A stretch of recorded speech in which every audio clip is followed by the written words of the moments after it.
देखो, बाबा साहब ने संविधान बना के दिया, उन्होंने सभी जाति धर्म समुदाय सबकी आस्था का बराबर ख्याल रखा, उन्होंने सबको धार्मिक आजादी दी, सबको अपनी बात रखने की अभिव्यक्ति की आजादी दी। तो हमें किसी की बुराई नहीं करनी चाहिए कभी भी, हमें सिर्फ अपनी बात का प्रचार प्रसार करना चाहिए। मैं बाबा भीमराव अंबेडकर का अनुयायी हूँ, मैं अंबेडकरवाद का प्रचार प्रसार करता हूँ, मैं बाबा साहब के बताए हुए 3 मूल मंत्रों का प्रचार प्रसार करता हूँ। उनके 3 मूल मंत्र क्या थे? शिक्षित बनो, संगठित रहो और संघर्ष करो। जब हम शिक्षित हो जाएंगे तो शिक्षित होने के बाद में ऑटोमेटिक जातिवाद खत्म हो जाएगा। अब पूछो कैसे जातिवाद खत्म हो जाएगा? एक छोटा सा उदाहरण बता रहा हूँ। ISPCS तात्पर्य DMSP के डिग्री जो होती है ISPCS, तो हम आप लोगों के आपकी भाषा में बता रहे हैं।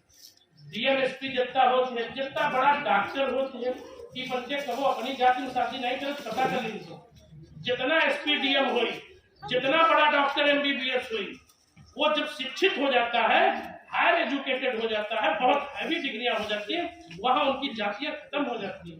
सभी डॉक्टर ज्यादातर और सभी जितना DMSP है, जो सब दूसरी बिरादरी की लड़कियों से शादी करता है, आप रिकॉर्ड उठा के देख लीजिए, आप पूरे देश का इंटरनेट का जमाना है, देख लीजिए। तो इसका तात्पर्य है जब आप शिक्षित हो जाओगे तो ऑटोमेटिक संगठित हो जाओगे। जाति पात ऊंच नीच भेदभाव खत्म हो गया। शिक्षित हुए तो संगठित हो गए, संगठित हो गए तो आप अपने हक अधिकार के लिए संघर्ष कर सकते हो। संघर्ष मतलब ये नहीं कि अपने भाई को शाम के लाठी चला दो। संघर्ष का मतलब है अपने हक अधिकार के लिए, अपने समाज के लिए, अपने मोहल्ले के लिए, अपने गांव के गरीब वंचित दबे कुचले लोगों के लिए। हमारी दादी नानी, हमारे बहुत से बूढ़े लोग हैं जिनके आज भी विचारों के घर पक्के नहीं है, जिनको आय का कोई स्रोत नहीं है, उनकी रोजी रोटी का इंतजाम नहीं। अगर आप अपने आप को एजुकेटेड समझते हो, अपने आप को पढ़े लिखे समझते हो, तुम्हारा BA MA करने का क्या फायदा? अगर तुम अपने मोहल्ले में अपने किसी वंचित की मदद न कर सको, उसको कानूनी न दिलवा सको, उसकी पेंशन न बंधवा सको, उसकी थाने में जाके FIR न लिखवा सको, तो बेकार है पढ़ा लिखा होना। अरे यहाँ पे बहुत से लोग BA MA किए बैठे हैं, अगर उनसे एक कह दो कि एक एप्लीकेशन आपकी थाने के लिए लिख दो, तो उनको एप्लीकेशन लिखना नहीं आता है। अगर उनसे कह दो जरा मेरे सामने एक बार पेपर पढ़ के सुनाइए स्पीड में, वो BA MA किए तो घूम रहे हैं, पेपर पढ़ना नहीं आता है कि वो धारा प्रवाह कंटिन्यू स्पीड में पढ़ के सुना दो। ऐसी शिक्षा किस काम की? शिक्षा का मतलब होता है किसी के लिए उस शिक्षा को इस्तेमाल करो। ये बुकिश नॉलेज का मतलब क्या है? किताबी ज्ञान का मतलब क्या है? अरे किताबी ज्ञान आपने लिया तो इन किताबों ने ही कहा है दूसरों की मदद करो, तो आप शिक्षित हो।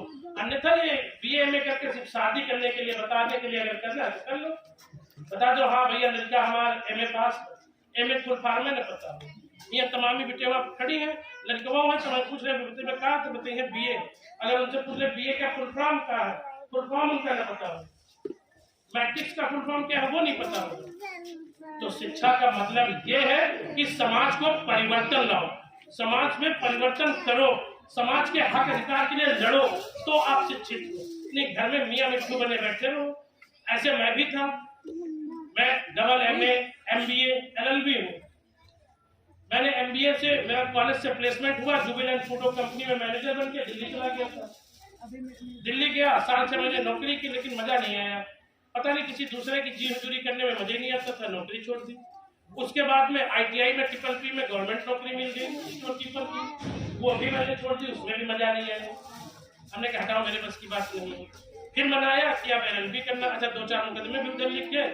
गाँव में जब मैं दिल्ली में नौकरी कर रहा था तो गाँव वाला फर्जी मुकदमा लिखवा दिया गया मेरे को, 307 वाला। तो हम कहा लिख ही रहा तो हम वकील बन गए, अपन मुकदमा खुद लगा। फिर हम LLB कर लिया। डबल MA, मैं समाज शास्त्र से MA हूँ, मैं पॉलिटिकल साइंस राजनीतिक विज्ञान से MA हूँ, और मैं HRA फाइनेंस से मैं जो है MBA हूँ। और यहाँ तक कि LLB करके इतनी डिग्रियां हासिल करने के बाद भी मैं आज समाज सेवा का काम कर रहा हूँ। रात के 12 बजे लोगों के हक अधिकार की लड़ाई लड़ने रात के 12 बजे जाता हूँ, अपना डीजल पेट्रोल खर्च करके। तो ये शिक्षा, इसको काम में लाओ। और ये मैं क्यों कर रहा हूँ? आज का भी सबसे बड़ा, आज बाबा साहब भीमराव अंबेडकर की वजह से, उनके दिए हुए संविधान की वजह से उनके दिए हुए अधिकार की वजह से मेरे भाई बहन, कोई मेरा भाई PWD में है, एक मेरा भाई जो है साइंटिस्ट है, इस समय हर महीने 3-4 लाख रुपए वो सैलरी पा रहा है।